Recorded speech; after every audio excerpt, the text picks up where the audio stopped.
आज जो आसंता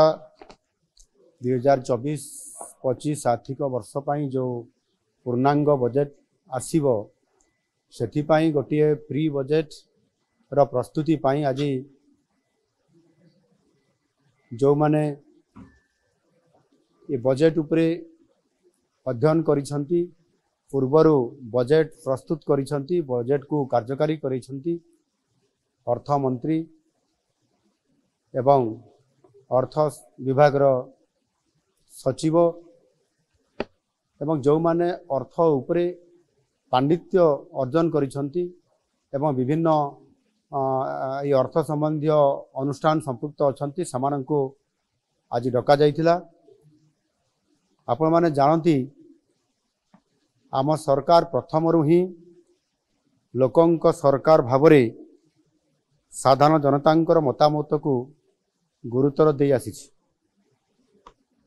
2024 आर्थिक वर्ष पर साधारण बजेट आगामी 25 तारीख रे विधानसभा रे उपस्थापित हेबार ये कार्यक्रम अछि। आमर बजेट टी जेपरी वास्तव रे लोकंकर बजेट हेकरी लोकंक पाखरे उपस्थापना हो पारिबो समस्तंकर आशा आकांक्षा को प्रतिफलित करि पारिबो सेथिपाई ए उद्यम जारी रही आउ एथिपाई मध्य ऑनलाइन जरिया रे व्हाट्सएप माध्यम रे आमे मतामत लड़ीचु एवं अति सुखद खबर अछि जे ये मतामत एथर बहु आग्रह रे अनेक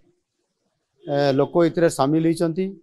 एवं पाखापाखि प्राय 12,000 रु अधिक लोक मतामत देइचंती ऑनलाइन जरिया रे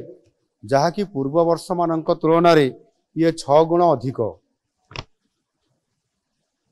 लोकंक एपरी व्यापक अंशग्रहण आम पाई बहुत बड़े गोटे उत्साहजनक। आज मध्य ये प्री बजेट रो ई प्रस्तुति बैठक रे पाखापाखि प्राय 150 रु अधिक लोक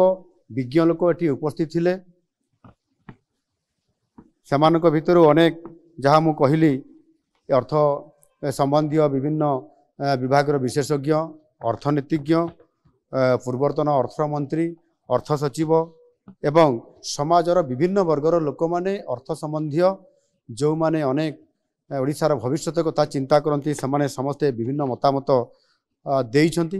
ये मतामत देवा भितर समानक भितर 26 जन अति मूल्यवान तांकर प्रस्ताव एवं मतामत से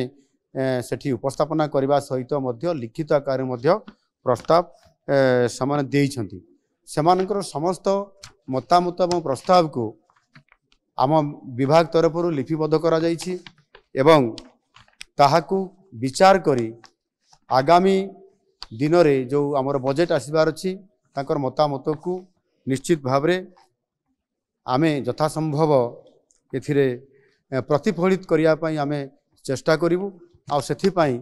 जो लोकंकर बजेट जेभଳି भावरे आज लोकंका पाई